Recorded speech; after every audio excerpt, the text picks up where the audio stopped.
Olá, sejam bem-vindos a mais um programa Por Dentro da Pós. Eu sou a professora Gisele Giesel, coordenadora de cursos de pós-graduação nas áreas de Psicologia e Neurociências.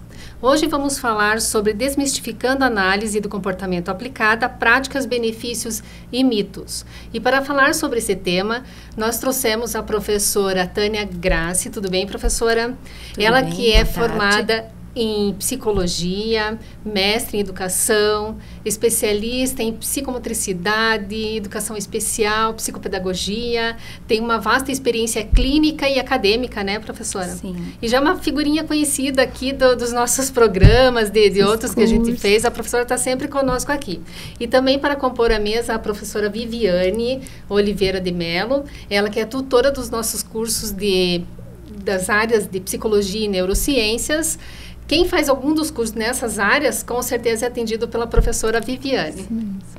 Seja bem-vinda também, professora. Obrigada pelo convite, é sempre um prazer participar aqui. A gente que agradece.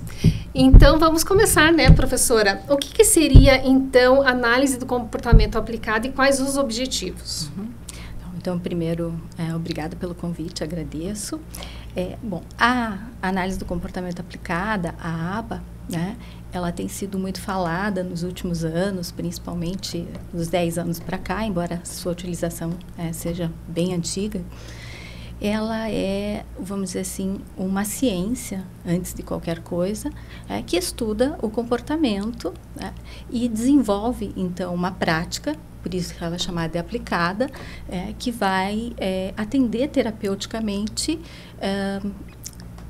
pessoas, independente de ser com TEA, com transtornos do desenvolvimento, com atrasos no desenvolvimento, com deficiências, ou não, em outras áreas também, no sentido de promover mudanças comportamentais, né? Então, o objetivo central dela seria promover essas mudanças comportamentais. Que mudanças seriam essas, né? Então, a gente tem comportamentos para desenvolver, que não estão desenvolvidos ainda, mas que já deveriam ter se desenvolvido para algumas crianças, para algumas pessoas, e também diminuir ou eliminar aqueles comportamentos que a gente entende como comportamentos problema, né, que atrapalham tanto o desenvolvimento da criança ou o desenvolvimento das pessoas no ambiente de trabalho, na vida social, na vida pessoal. É considerado uma prática baseada em evidências, né? Então, o que seriam essas práticas baseadas em evidências? O desenvolvimento da prática, da análise do comportamento, vai mostrando que ela funciona e que ela modifica comportamentos, que ela desenvolve comportamentos e, portanto, ela tem uma relevância social, né? Essas mudanças comportamentais são importantes do ponto de vista da vida daquela pessoa e do grupo social do qual ela faz parte. Então, nesse sentido, ela tem sido bastante utilizada, e muitas controvérsias também são pontuadas aí, muitas dúvidas em relação à sua utilização. Você falou que é uma ciência, certo? Há muita confusão nos termos, né, professora? Tem gente que fala que é uma técnica, é um método, é uma prática, e agora a professora fala que é uma ciência. Vários autores trazem conceitos diferentes? Como que é? Trazem, né? Tem toda uma discussão aí. O primeiro passo é a gente pensar assim, a análise do comportamento enquanto ciência, né? Então, ela foi desenvolvida principalmente por Skinner e outros pesquisadores, né, baseada no behaviorismo radical, segue uma série de princípios, né, do behaviorismo, e a partir de todo esse estudo, de toda essa pesquisa, foi se desenvolvendo uma prática, né? Então, quando a gente fala de análise do comportamento aplicada, a gente está falando justamente de utilizar esses princípios numa prática. Que prática é essa? Essa prática que vai tanto desenvolver comportamentos quanto trabalhar na eliminação, ou diminuição dos chamados comportamentos problema. Então, nesse sentido, eu vou utilizar um grupo de técnicas que se desenvolvem, que são da teoria comportamental, né? E essas técnicas, então, são aplicadas, por isso a gente chama a aba de análise do comportamento aplicada. Então, além de ser uma ciência, é uma área de estudos, ela é uma prática. Enquanto prática, ela vai se utilizar de uma série de recursos, técnicas e instrumentos que a gente não pode confundir todos esses recursos que a gente usa como sendo ABA. Tudo isso é ABA, são recursos, técnicas e instrumentos que compõem essa ciência ABA, né? Então, alguns autores falam de método. Método seria um pouco complicado a gente chamar de Professora, método. posso só dar minha opinião a respeito disso e a gente verifica se a professora concorda ou não. Não, claro. O que acontece? Se eu estou falando que é uma ciência, primeiro de tudo, em aba não existe achismo, né? E os termos muito pouco, talvez, né? Essas questões. Ele trabalha com questões realmente quantitativas. Então, primeiro de tudo, ela não é uma análise... Claro, tem as suas particularidades qualitativas, mas o ponto focal dela é ser realmente quantitativo. Segundo, ainda enquanto ciência, seja o analista, né? Depois o professor Gisele vai comentar as diferenças entre o analista e o aplicador. Seja o analista ou o aplicador ali em aba, você não tem uma fórmula pronta, né? Você sabe de alguns métodos, como a professora falou, que fazem parte desse instrumental do aba, mas ela é extremamente individualizada. Quando a gente fala individualizado, né, um dos escopos dessa ciência é que quando eu estou fazendo primeiro aquela avaliação que é requerida para ser aba, para ser aplicação aba, tem que primeiro ser feita de fato essa análise, né, professora, essa avaliação do indivíduo. Por que eu falo isso, professora?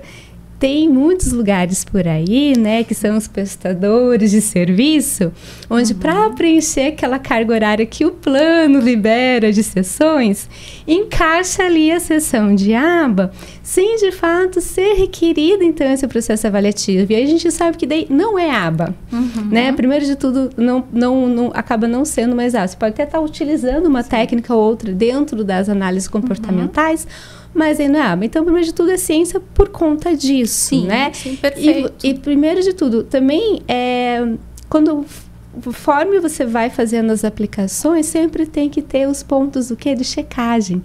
Então, seja o aplicador ou os pais, os professores, o ideal é que toda a comunidade, né, que lida com esse indivíduo, a depender, é claro, do grau de exigência dele para a técnica, estejam executando também as mesmas questões, né? Acho que depois a professora vai falar que dentro disso, quando você está falando quais comportamentos a gente quer melhorar ou inserir, é muito essa discussão individual do próprio indivíduo, a depender da idade dele, quanto da família, precisa ser, e inserir também toda essa comunidade, então, para ir reforçando, porque também não adianta, né, professora? Sim. Aplicação de um dia, uma vez por semana, e achar que isso vai ou não. Mas, enfim, depois é feita, então, essa rechecagem. Será que o indivíduo, ele, por exemplo, né, que é muito comum e está sendo discutido muito realmente para o TEA, o indivíduo tem como comportamento 180 vezes ao dia se debater contra a parede.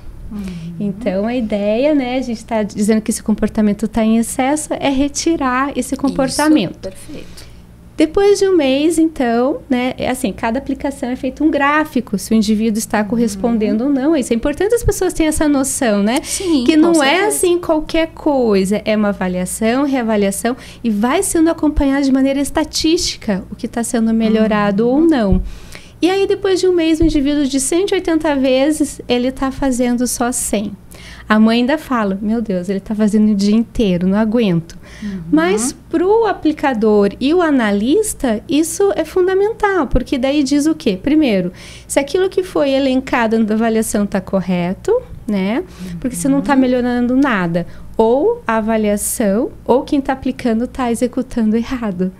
Né, professora, é importante, né, ir colocando isso. Então, é toda realmente essa sistemática dentro do processo. E a ciência, por causa disso, são questões realmente quantitativas que são acompanhadas, né, durante todo esse percurso. Esse seria um dos diferenciais dessa terapia para outras terapias, para outras abordagens? Olha, com certeza, né? Você tem outras abordagens que são também baseadas, né, na terapia comportamental, no behaviorismo, na ciência comportamental. Quando a gente trabalha com TEA, com transtorno do espectro autista, é muito comum que se usem técnicas, né, da terapia comportamental. Se utiliza bastante, até pela característica das limitações que muitas vezes estão presentes tanto na criança que tem TEA quanto nas crianças que têm atrasos no desenvolvimento. Principalmente crianças com deficiência, a gente usa bastante no trabalho, tanto pedagógico, né, quanto terapêutico propriamente dito. Mas é importante a gente entender, na aba, a gente tem essa colocação que a Viviane foi perfeita, você tem uma ciência por trás, você tem conhecimento teórico, né, que vai fundamentar o desenvolvimento de uma prática, né? Então, é uma prática que vai ser desenvolvida de forma individualizada e tem como característica ser intensiva. Isso é fundamental a gente entender. Não é uma vez por semana, né? Quando a gente vai estudar isso, vai fazer um curso, ou a gente vai desenvolver uma prática, no mínimo de 15 a 40 horas, né? Então, é uma carga horária significativa. Isso acontecendo de 2 a 3 anos, né, de atendimento. E preferencialmente para crianças com menos de 2 anos. Né? Menos de 2, 3 anos. Por quê? Porque tem essa característica para desenvolver habilidades, para desenvolver comportamentos e para ir modelando esses comportamentos. Tem uma caracterização bem quantitativa mesmo, então eu tenho tempo, eu tenho uma estrutura, eu tenho uma organização, eu tenho instrumentos de avaliação, eu tenho protocolos de registro que são extremamente rígidos, né? Então a gente não está fazendo uma brincadeira ou improviso, como você colocou, não é uma vez por semana que eu faço um atendimento, que eu estou desenvolvendo uma terapia ABA. Eu tenho todo um tempo, uma organização, as técnicas, eu preciso ter o domínio técnico disso. Então, na verdade, quando a gente fala em ciência, a gente fala no uso dos princípios do behaviorismo radical, na análise experimental do comportamento. E aí eu vou desenvolver esse trabalho a partir desse conhecimento que eu preciso ter. Né? Então, é importante dizer que tem estudos, né, professora, que foram feitos com populações grandes e que dão também esse embasamento, né, estatístico e que são as chamadas práticas baseadas em evidências, né? Então, eu faço um estudo, eu publico um artigo, eu publico livros sobre o assunto, vai aparecer ali uma série de dados importantes que vão comprovar que aquilo realmente funcionou com aquele grupo ou com aquela criança, né? E esses estudos, eles me dão um direcionamento para que eu possa desenvolver uma prática. E aí o cuidado que a gente tem que ter quando a gente fala em método, porque ela é uma prática individualizada, né? Então, assim, quando eu tenho recursos, eu tenho técnicas que podem ser utilizadas com vários sujeitos, mas de formas diferentes, que vai depender do quê? Das características desse sujeito. Então, quem é a criança, ou adolescente, ou adulto que teve o diagnóstico do transtorno do espectro autista, por exemplo? Quando você fala em prática, né? Como que é propriamente essa avaliação? Inicial, você quer dizer. Então, normalmente, você vai receber uma criança que já tem o diagnóstico. Você não faz o diagnóstico, né, do transtorno do espectro autista. Uma equipe múltiplo profissional fez esse diagnóstico. Você recebe essa criança, muitas vezes só com diagnóstico. Então, você não tem os elementos complementares. Como que está essa criança hoje? Pode ter sido feita essa avaliação no ano passado. Quando você recebeu essa criança, você faz uma avaliação inicial. Então, o que seria essa avaliação? Eu vou conhecer essa criança, eu vou utilizar uma série de instrumentos para levantar o perfil de desenvolvimento desse sujeito. Então, quem é? Porque cada um tem uma característica totalmente diferente, tanto que a gente tem usado, né, o termo espectro justamente por isso. Né? Você tem uma variabilidade de sintomas, de habilidades, de características muito vasta. Então, o que a gente faz? A gente inicia um processo de avaliação para levantar esse perfil de desenvolvimento. Então, quais são as características dessa criança a partir da faixa etária, né, que foi feito o diagnóstico, a idade que ela chega para o atendimento, as características dela mesma, quais são as habilidades que ela já tem, quais são os comportamentos problema que eu percebo que ela tem, né? Você colocou ali a questão da birra, por exemplo. E depois, né, professora, tem muito da questão também daquilo que está sendo a maior dificuldade para o indivíduo e para a família. E é importante no terapeuta ter essa sensibilidade, que muitas vezes olhar no terapeuta não, eu quero trabalhar esse escopo aqui, né? Mas a família fala, não, pra gente é mais importante que você foque nisso, nesse momento. E eu falo muito isso por causa justamente dos marcos de desenvolvimento, né? Então, como é importante quando a professora fala, olha, quanto mais cedo começar, melhor, porque a técnica ela evoluiu, né? A gente está falando muito aqui do behaviorismo, mas ela acoplou-se nela e tem seguido também aquilo que a neurociência, né, tem descoberto a respeito, principalmente da neuroplasticidade. E eu costumo sempre falar, aprender, todo ser humano vai aprender, né? Vai sair de um ponto inicial e vai conseguir chegar em outro. Mas o tanto que vai ser esse outro ponto de chegar vai depender muito de quando começou, porque a neuroplasticidade, ela existe, mas como eu costumo brincar, ela não é uma varinha de condão mágico, gente. Se você perdeu certos marcos, e aqui eu gostaria de citar principalmente desenvolvimento de linguagem verbal, né? A gente sabe que, né, tanto no TEA como em outras síndromes, se você perde, né, esse lastro ali, que seria até 5, 7 anos, dificilmente esse indivíduo vai conseguir se comunicar via oral. Então é importante porque a gente sabe que muitas vezes a pessoa vai procurar de fato um recurso, muitas vezes a própria família não aceita a condição, se recusa, né, a aceitar aquele diagnóstico. A criança já está com 8, 9, 10 anos e procura por quê? Porque justamente os comportamentos se tornaram já muito difíceis, né, de sustentar na sociedade. A família só quer que a pessoa consiga de fato ter autocuidado, consiga se inserir, né, então, na sociedade. Então eu vejo essa questão, né, dessa sensibilidade também, né? Porque muitas vezes o método, a aplicação não está por causa disso, não está respeitando aquilo que a família quer, individualidade, você impõe, porque tem muita questão, né, professora?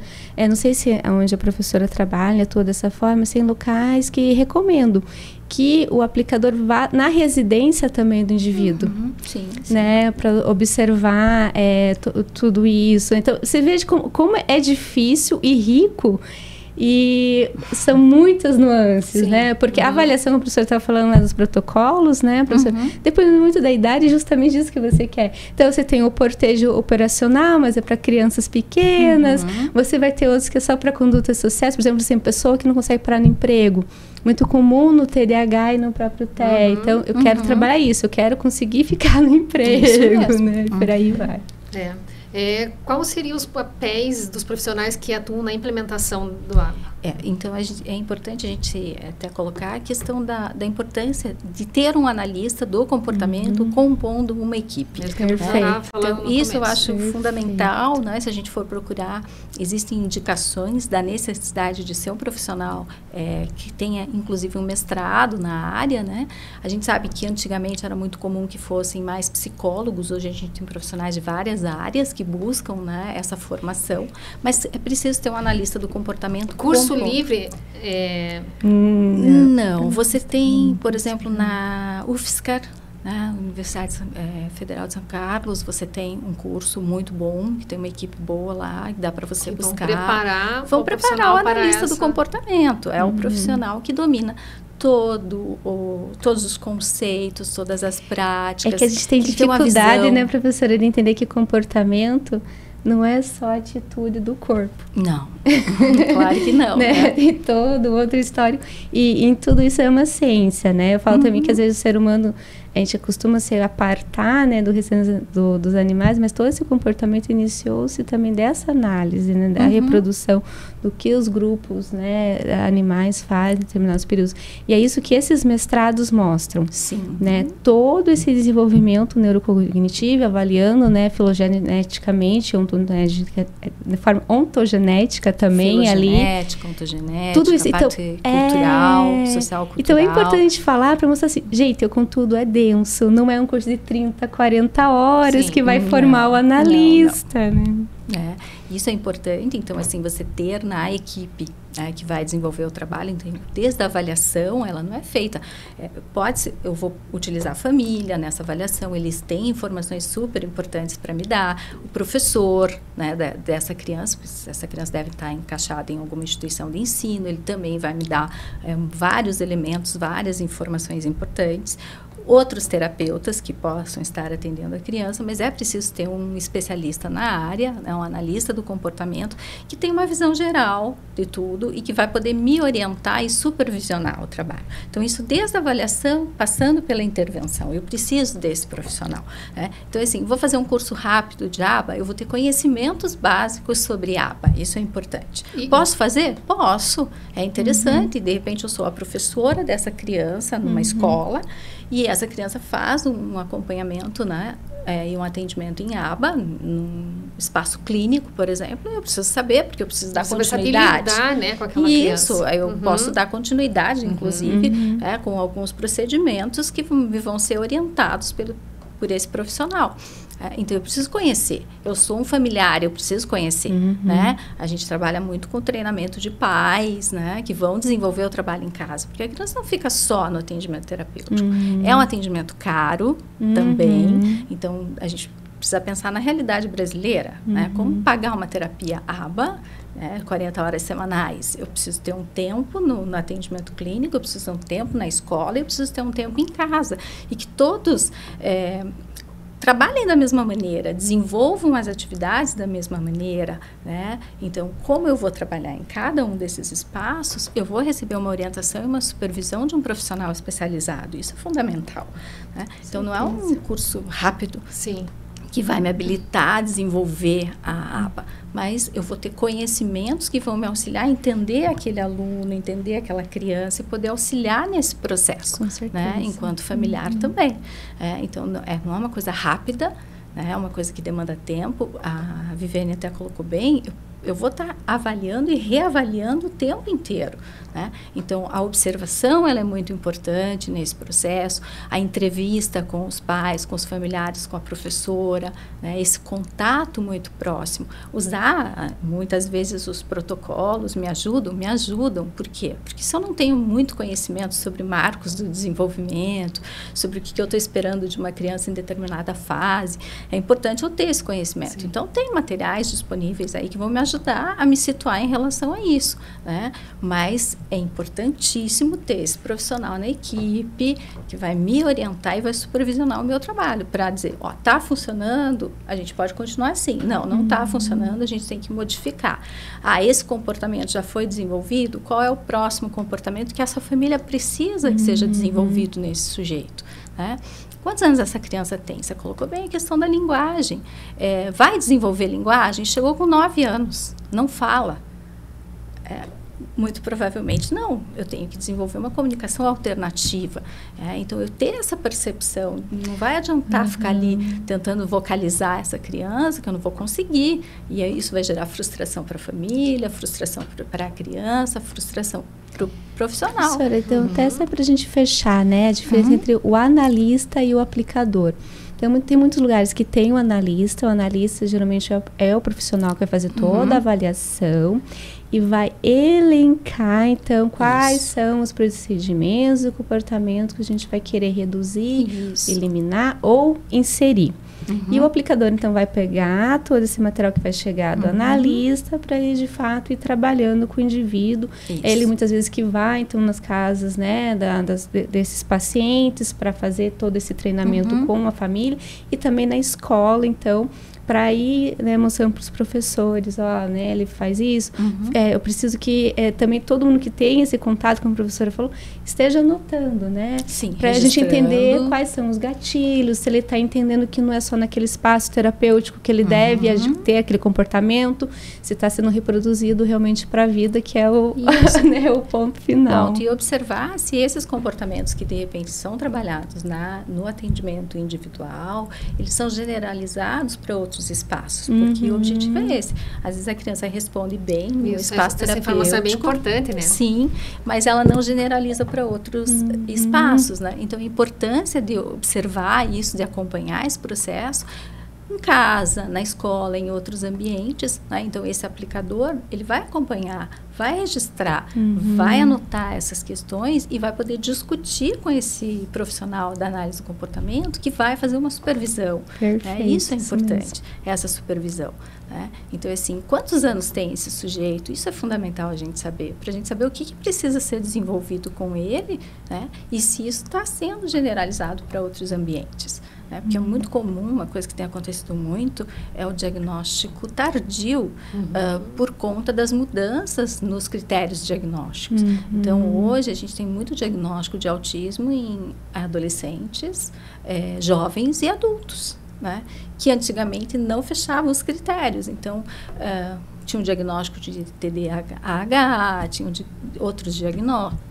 diagnósticos, mas não tinham de transtorno do espectro autista. Acho que é importante falar, né, para as pessoas também, que muitas vezes tem essa impressão que a pessoa foi colocada dentro de uma caixa, né? E pode ser que você mude de caixa também, né? É importante, assim, não é porque você recebeu um determinado diagnóstico que muitas vezes esse diagnóstico vai se manter pela vida inteira, né? Então, por isso da importância realmente dessa reavaliação constante. E quando a gente está falando especialmente do TEA, porque a gente fala muito do TEA e ABA, né? Porque o grande estudo Skinner foi com o TEA, e tem se discutido muito a terapêutica justamente em virtude dos planos de saúde, enfim, tem outra uma questão política, né, envolvida. Mas geralmente quem tem TEA não tem só TEA, não, né, professora? Então é também nessa sutileza de observar que muitas vezes tem TEA, mas tem vários... TDAH, tem deficiência intelectual, tem uma série de outras comorbidades, né? Então isso é fundamental a gente entender, né? Por que tanto interesse pela ABA nos últimos anos? É justamente pelo aumento no diagnóstico de transtorno de espectro autista. Tá, uma a cada 36, professora, é isso mesmo? Vou até falar pro pessoal, né? Porque imagina, a cada 36 nascidos, um está sendo diagnosticado. E daí tem uma questão dos planos de saúde também, tem uma questão, né, dos atendimentos especializados. Então, assim, tem que olhar também isso. Das formações que não são bem formações. Tem que observar isso como, sendo bastante criterioso, para a gente poder entender esse universo, né? Tem um material que foi publicado na década de 70, que já fazia a aplicabilidade da ABA, não sei se você conhece, é o Passo a Passo, Seu Caminho, da Margarida, né? Que é um material bem interessante, atualmente foi reeditado, aumentaram algumas questões, ela reeditou esse material, muito bom para a gente entender esse desenvolvimento do trabalho, principalmente no ambiente da escola. Né? Porque a visão dela era utilizar isso no ambiente da escola, principalmente com crianças com atrasos no desenvolvimento, né?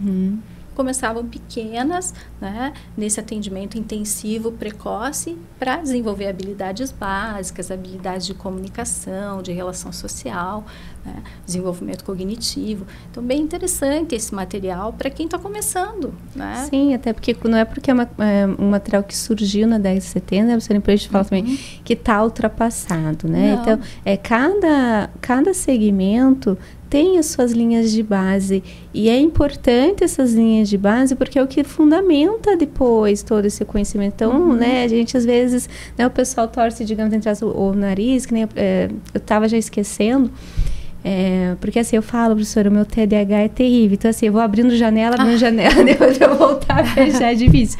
Mas a professora falou tão importante do PECS, e tem muitos profissionais de ABA que se recusam a utilizar a comunicação alternativa com as crianças. E aí, né, complica demais. Aí você também, como é que você vai chamar de ABA se você está querendo insistir muitas vezes numa relação que o indivíduo não vai ter contigo. E aí vai só complicar ainda mais, né, o desenvolvimento. Então, como é importante inserir isso também, essas outras técnicas. Então, quem quer trabalhar dentro desse escopo, nunca vai poder parar de se desenvolver, né, professora, de estudar e de ver realmente essas práticas. Exato. Né? Com certeza.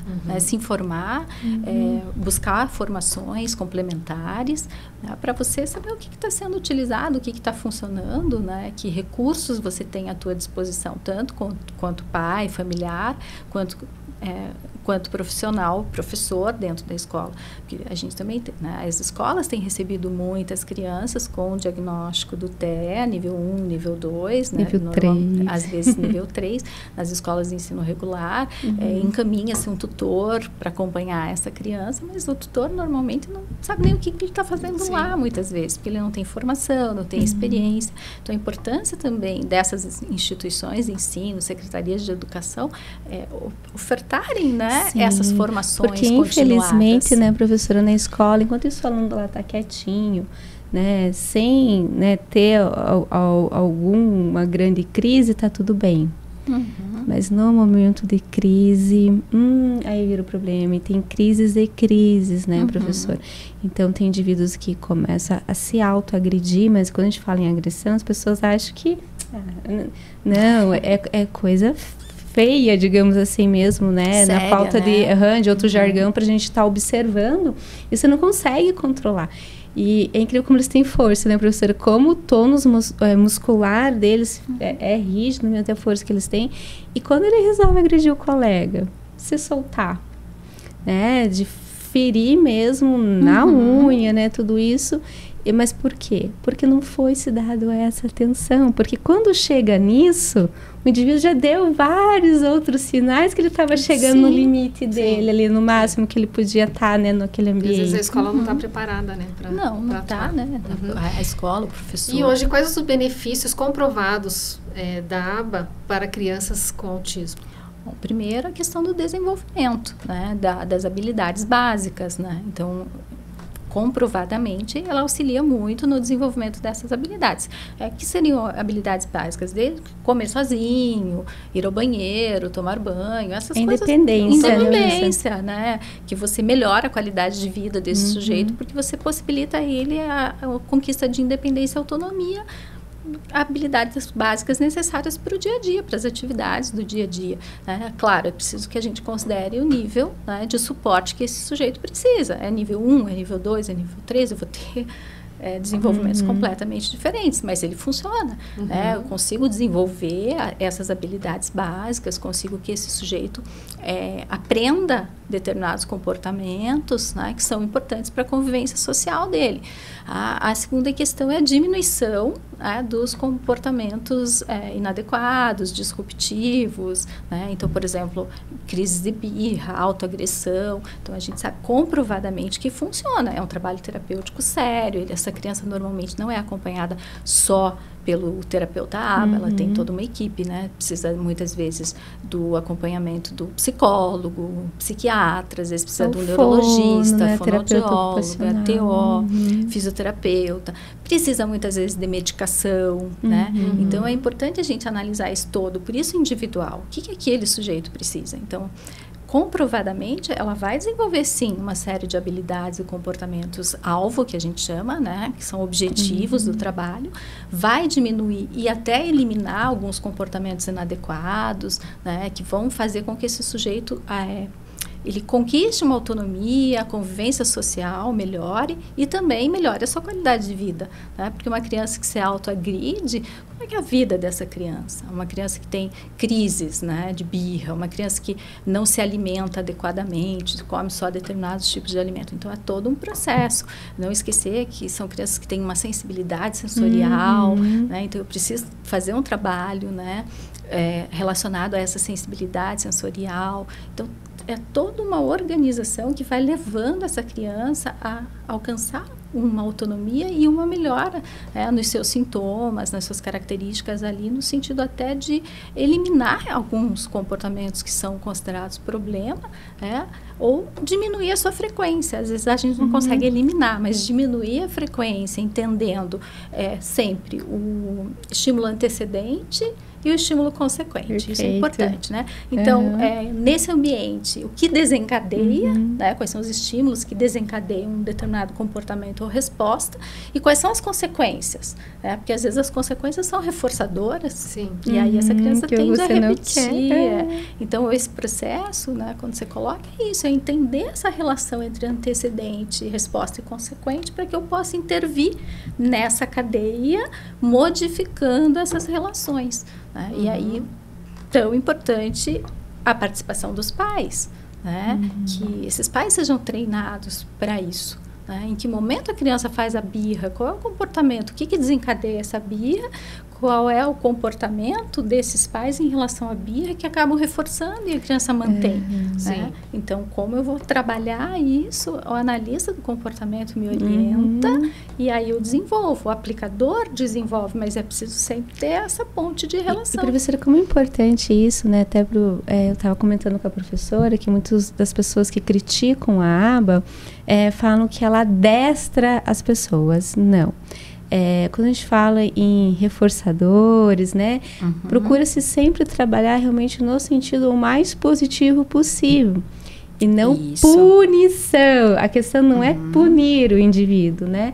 Mas é você reforçar dentro daquilo que você quer, o comportamento que você quer, e retirar, né, o estímulo para aquilo que você não quer. Quando você fala em punição, acho super importante. Porque a ideia de punição é castigo. E a gente entender que um reforço negativo não é necessariamente um castigo ou uma punição, né? O reforço negativo, ele precisa ser entendido de outra maneira. E há muita confusão, né, com esses conceitos. Porque o reforço negativo, às vezes, é a retirada do estímulo aversivo, inclusive, né? Então, eu preciso entender nessa relação da criança entre os estímulos, a resposta e as consequências dessas respostas, quando eu vou colocar esse reforçamento positivo ou esse reforçamento negativo, né? Reforço positivo, a gente pensar que a gente sempre acrescenta alguma coisa. Nem sempre. E o reforço negativo, a gente retira alguma coisa. Então, pensar assim, não é sempre um castigo. Eu não vou dar um beliscão, colocar ajoelhado no milho, por exemplo, ou vou bater nessa criança. Não é isso. Porque aí a gente vai justamente cair nessa ideia de que a aba é negativa, que vai punir, vai castigar, vai judiar dessa criança. Não é isso. É controlar alguns comportamentos inadequados. Como que eu faço isso? Usando reforçamento, às vezes positivo. Ela deixa de fazer um determinado comportamento e ela vai ganhar alguma coisa em troca, né? Na vida, muitas coisas que a gente faz são assim, a gente se comporta de uma determinada maneira, né? Porque a gente vai receber uma consequência positiva, às vezes até negativa em relação aos nossos comportamentos. É o que vai acontecer ali. É a motivação, né, professora? Precisa tem relação com a motivação, né? Tem relação ali com o ganho que essa criança vai ter, e às vezes a gente vê o ganho de atenção que ela tem, ela faz a birra, por quê? Porque os pais param tudo e dão atenção para ela, né? Os pais fazem aquilo que ela quer quando ela faz a birra. Aliás, muitos só dão atenção quando a criança, né, tem o comportamento então, entender esse universo que é muito mais complexo, né? Não é simplesmente reforço, né? Só reforço, a gente vai usar reforço, mas a gente vai analisar toda uma situação individualizada, porque é daquela criança na relação com a sua família, com a sua professora, com seus pais, e aí a partir desse retrato a gente vai organizar uma intervenção, trabalhando então com determinados estímulos, e daí eu tenho inicialmente duas modalidades, a gente poderia dizer, seria a aba estruturada e a aba naturalística, né? Que precisam, se você puder diferenciar e marcar bem cada uma, que precisam ser utilizadas em conjunto, não é uma ou outra, né? A aba estruturada seria uma intervenção em que o profissional vai escolher os estímulos, o comportamento-alvo, né? Ele vai escolher e ele vai trabalhar no sentido de levar a criança a dar uma determinada resposta. E na naturalística, é a criança que escolhe o reforçador ou o que ela vai fazer. Então, se a gente fosse pensar de uma forma objetiva, na naturalística, eu tenho lá o ensino incidental. Eu disponibilizo determinados materiais numa sala, brinquedos, por exemplo, e a criança escolhe. E a partir da escolha da criança, eu vou desenvolver o meu trabalho. Então, digamos que a criança ela gosta de jogar um jogo de boliche, e eu deixo lá na sala, em algum espaço, vários jogos e o boliche. Né? Então, eu percebo que ela olha para o jogo de boliche. É uma criança que eu estou tentando desenvolver a comunicação verbal, por exemplo. Né? Então, eu vou me aproximar, eu vejo que ela está olhando para lá, mas ela não vai lá. Então, eu faço perguntas para ela. Você quer o jogo de boliche? E aí eu posso ir me aproximar do armário. Ela vai lá, ela estica a mão, mas ela não alcança. Aí você pergunta, você quer o jogo de boliche? Diga o que você quer. E aí ela vai falar. Aí eu posso pegar para ela, porque ela não alcança. Aí dou o jogo de boliche para ela. E agora? Eu posso fazer perguntas, eu posso estimular. Instigando. Isso, eu vou estimulando. Eu quero que ela fale, né? Então, fale o quê? Ela já me disse que ela queria o jogo de boliche. E agora, o que eu quero? Eu quero que ela fale, por exemplo, bola. Então, pegue a bola. E aí, ela... eu digo, mas diga bola, fale bola. Nem sempre ela vai falar, né? Porque é um processo. Mas é esse encadeamento, essa sucessão de atividades que vão desenvolver Até que ela fale bola. E até para entender no início, né, professora, como a gente está mencionando sempre muito TEA, que muitas vezes esses indivíduos, pela falta de flexibilidade cognitiva também, quando você vai inserir uma coisa que eles não querem ou tirar uma coisa que eles não querem, tem que ser todo um processo, né? Você nunca pode agir com eles de forma... abrupta, né? Exato. Isso, você vai fazendo aproximações sucessivas, né? Você vai organizando aquele ambiente, aquele espaço. Mas na aba naturalística tem essa característica de escolha da criança. Embora tenha os objetos lá, que eu sei que são interessantes para ela, isso é importante, porque trabalha com a ideia da motivação, né? Lógico, se eu colocar coisas que ela detesta, ela não vai escolher nada dali. Mas eu vou trabalhando essa comunicação a partir da escolha que ela fez. E na estruturada, eu já tenho ali comportamentos-alvo que precisam ser desenvolvidos e eu vou fazer provocações mais específicas relacionadas a isso, né? Então, o que eu quero que ela faça? Por exemplo, coloco cartões na mesa, vamos dizer que eu queira que ela identifique animais, por exemplo, né? Então, estou trabalhando lá com animais, gato, cachorro. Aí eu quero que ela identifique o gato, então eu coloco lá fotos, 3 fotos, 2, vai depender da idade da criança, né? Do repertório comportamental que ela tem. Então, assim, me mostre o gato. Aí ela não responde, aí eu dou dicas, né? Que, tanto na naturalística quanto na estruturada, eu trabalho com dicas, né? Dicas são ajudas, né? Os prompts. Então, eu apresento ali para ela, olha, ele faz miau. Ele tem, sei lá, ele é peludo, né? E aí eu vou indicando. Se ela não conseguir me responder, o que eu faço? Eu levo a mão dela lá, eu aponto o gato.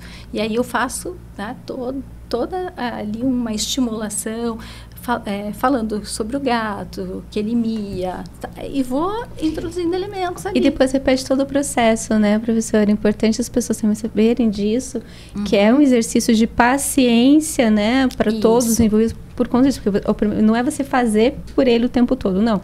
Você faz, mostra, se repete todo no processo e vê se ele conseguiu. Isso, então, aí você numa outra sessão, numa outra tentativa, você vai repetir, aí vai mudar de posição, esse gato que antes estava, né, do lado esquerdo vai para o lado direito, então você modifica a posição, né, para evitar justamente essa coisa de dizer, não, ele memorizou que o gato estava do lado direito, ele vai sempre apontar, então você modifica, né, e importante é isso, né? À medida que você vai percebendo que ele domina aquele comportamento, aquela habilidade, você vai passando para outros, né? Você vai adiante. E é fundamental o registro disso. Então, assim, respondeu, a resposta foi correta, não respondeu, você usou dicas, que tipo de dicas que você usou? Dica verbal, dica física, né? Então, você registra todos esses elementos, porque você vai tirar essas dicas depois. Você precisa tirar, então vai usar o que eles chamam de esvanecimento de dicas. Então, como que você vai fazer? Né? Você vai parar de dar dicas, né? Quanto? Ele acertou, você usa dica, depois você vai tirando essas dicas, vai usando dicas parciais, né? Por exemplo, antes ele diz que é água, por exemplo. Você quer água? Você fala água, depois você diz, você quer o quê? O que você quer? Até que ele fale água. Então, você vai tirando essas ajudas, né, progressivamente, até que ele tenha autonomia suficiente para fazer. É um processo difícil, complexo, por isso que requer conhecimento. Não é qualquer profissional que vai fazer. Professora, só para eu encerrar aqui, eu acho importante quando a professora trouxe a palavra aversivo. Porque o aversivo não é simplesmente aquilo que a criança pode, né, ter digamos assim, um algerismo, uma repulsa. Mas muitas vezes é uma questão de proteção para ela. Então, tem treinamentos, inclusive, para casos de sequestro, né? Toda mãe fala, não fale com estranhos, se um estranho te chamar para ver uma coisa, não vá. No TEA já é mais difícil, que o TEA geralmente ele não tem tanto esse contato, principalmente a depender do grau de exigência, do nível de exigência dele, de ter esse contato com o estranho. Mas muitas vezes, né, pode acontecer, se a gente chegar com o cachorrinho, você quer brincar com o cachorro, e vai, né, chamando. Então, também tem todo esse treino de proteção para ele, com relação a carros, como que ele anda na rua, tudo, né, para ele conseguir realmente ter essa autonomia enquanto indivíduo. E entender todos esses conceitos que não são tão simples, né, por exemplo, de uma fuga, de uma esquiva. Então, como que eu vou me esquivar, por exemplo, de um estímulo aversivo, ou vou fugir de um estímulo aversivo, né? Então, por exemplo, o barulho do trovão, né? É uma coisa, para mim, aversiva, mas eu estou exposto a isso num dia de tempestade. Como que eu posso fazer? Quando eu vejo que está começando a ameaçar a chuva, eu vou para dentro de casa e coloco uma música, por exemplo. Eu vou estar me protegendo, eu estou fazendo uma esquiva, vou estar fugindo disso, né? E aí, eu preciso entender esses conceitos para entender o comportamento daquela criança, né? E o que é um reforçador positivo, o que é um reforçador, o que é um comportamento, o que é um comportamento, você tinha colocado ali, privado e público, né? Se confunde muito. O que é um comportamento público? É aquele que eu observo, né? Então, andar, falar, dançar. O que é um comportamento privado? É aquele que eu não observo, mas que acontece dentro de mim. Então, os meus pensamentos, meus sentimentos, a minha imaginação são comportamentos classificados dentro, né, da teoria como privados. Então, entender essa relação também são comportamentos, né? E para entender que não é uma coisa que a teoria, ela não é a ciência, a teoria, ela não é uma coisa mecânica, né? Ela estuda profundamente essas relações, embora se utilize dos mecanismos quantitativos mais do que dos qualitativos, né? Mas tem uma análise qualitativa. É óbvio que tem, mas o encaminhamento do processo, ele é por registro, por descrição detalhada, por análise desses elementos, né? Vai se utilizar, então, de gráficos, de tabelas, por isso a importância de ter uma formação. Até para evitar, né, professora, uma questão que é muito comum, independentemente da área, a gente fala muito para os psicólogos, mas é quando eu, na verdade, estou só me vendo no outro e o outro se vendo em mim. Então, justamente todo esse registro é para não cair nisso, né? Para retirar o máximo possível a subjetividade daquele que está exercendo ali a terapia como sujeito, né? Porque eu tenho ali um grupo de pessoas, né? Eu tenho um pai, uma mãe, eu tenho uma família, irmãos, muitas vezes, eu tenho professores que trabalham com esse sujeito, que não têm conhecimento, a maioria deles nenhum, sobre, né, o transtorno. Então, a importância de todos esses envolvidos estarem sendo orientados de alguma forma por esse profissional que tem uma visão mais ampla, né? E, claro, entender que, às vezes, existe essa transferência e contra-transferência. E isso é importante de ser, né? Não é um termo específico da área, né? Mas é por isso que eu não quis usar. Mas eu acho que é importante, porque acontece. Vamos usar outro, então, identificação. Né? A gente se identifica com o outro, e tanto positiva quanto negativamente. E aí, eu preciso ter noção disso também, né? O quanto uma criança mais agressiva pode não ser fácil de ser trabalhada por um determinado profissional, mas tranquilamente é trabalhada por outro, né? Então, o profissional também precisa ter essa percepção do que ele pode fazer a partir dessa relação de empatia que vai ou não ser estabelecida com aquele sujeito. Que inclusive, pode ser um dos pontos da terapia, né? Sim, trabalhar que também ser trabalhado, com o indivíduo. Com certeza, né? Professora, você falou de práticas, benefícios e sobre os mitos. Quais os mitos mais comuns? Bom, o primeiro, acho que a Viviane já falou, que é essa ideia do treinamento, né? Essa coisa fechada. Vou adestrar. De adestramento. Palavra até existe horrível, um termo, né? que eles usam, treino, né? O treino, na verdade, é o desenvolvimento do trabalho, mas não esse treino no sentido de adestramento. Não é isso, né? Existe todo um trabalho organizado, cujo objetivo final é tornar esse indivíduo mais independente e melhorar sua qualidade de vida, né? E generalizar, isso eu acho que é o ponto-chave. Se eu estou falando em generalização, eu não vou usar só num determinado ambiente, mas eu vou utilizar esses comportamentos que eu aprendi em diferentes ambientes. Eu vou saber selecionar a melhor postura, o melhor comportamento de acordo com o ambiente em que eu estou. Isso é uma aprendizagem, não é um adestramento. A segunda questão, que é um atendimento milagroso, né? Isso é um mito. A primeira questão o transtorno é um transtorno, ele não tem cura, né? Então, essa ideia de que vai fazer terapia ABA intensiva e vai se curar. Ele não vai se curar, não vai ter um milagre.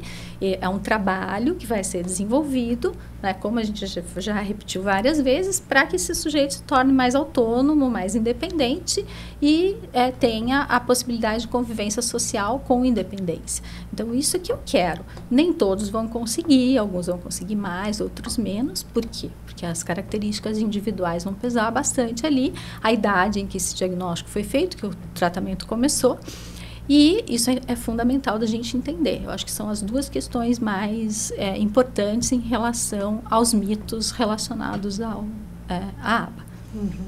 Perfeito. Professora, tem mais alguma colocação? Não, acho que a gente conseguiu dar um gostinho aí de quero mais, né, para o pessoal que a gente espera. Pelo menos investiguem, né? Não precisa acreditar em nada que a gente falou, mas vão pesquisar, vão investigar. Né? Eu acho que isso é fundamental. Tem obras excelentes publicadas recentemente sobre o transtorno do espectro autista, sobre em diferentes níveis até de linguagem, né, professora? Para quem é totalmente leigo, até para os profissionais realmente que querem, esse segmento me interessa dentro da minha profissão. Então, realmente tem para todos os níveis ali na literatura. Isso, e muitas práticas que estão expostas nesses materiais, elas têm uma relação com a estimulação precoce, ou estimulação essencial, que é um trabalho desenvolvido com aquelas crianças que já ao nascimento têm um diagnóstico de alterações no desenvolvimento, né, e que a gente já começa a trabalhar a estimulação precocemente. Não é especificamente um trabalho ABA, mas é um trabalho de estimulação intensiva que vai garantir o desenvolvimento. Então, entender que muitas vezes, né, eu vou utilizar alguns recursos, algumas técnicas que são utilizadas em outras áreas também, não necessariamente na ABA. É aquilo, né, professora? A gente está tentando definir o que é a ABA, mas há uma série de processos que são utilizados na ABA que também são utilizados em outras fazem terapias. Parte das terapias cognitivo-comportamentais, né, de outras áreas, como você colocou lá. Então, eu tenho outros elementos que são utilizados para o atendimento do transtorno do espectro autista, né? Então, o PECS, o TIT, o Floor Time, tem o trabalho que é desenvolvido também pela SELF, né? Protocolo SELF, né? São trabalhos importantes que existem aí há anos e são desenvolvidos. Mas eu preciso ter conhecimento disso. Tem que fazer o curso, o protocolo, comprar. Muitas certificações são internacionais. Justamente. Então, a pessoa tem que ter essa noção que nada é raso. Tudo tem que ser muito trabalhado Se ela profundo. se propõe a ser um terapeuta ABA ou fazer a análise do comportamento e ser um analista do comportamento, ela precisa ter formação, né, minimamente. E aí buscar essa formação, buscar essa certificação, se é interessante para ela ser, ou se ela vai ser um aplicador, ela precisa do conhecimento também, conhecimento específico, precisa estar engajada num grupo de trabalho em que esse profissional esteja presente, né, para que ele te dê segurança no desenvolvimento do teu trabalho, né, e também aí os pais, quando buscam um atendimento, precisam ter as informações necessárias para saber se de repente realmente o trabalho está sendo prestado, trabalho de qualidade ou não, né? Porque tem trabalhos que não têm qualidade, a gente sabe disso, e tem outros que são excelentes. Então, assim, como que eu vou saber qual que é o trabalho bom, qual que é o trabalho ruim? Buscar certificar que essas pessoas têm a formação, que existe um profissional analista do comportamento que vai desenvolver o trabalho, vai acompanhar e vai dar as orientações. Eu acho que isso é fundamental. Perfeito. Encerramos. Chegamos ao fim de mais um programa. Quero agradecer a participação da professora Tânia, da professora Viviane e de vocês que estiveram conosco. Agradecemos o dia de hoje e até a próxima.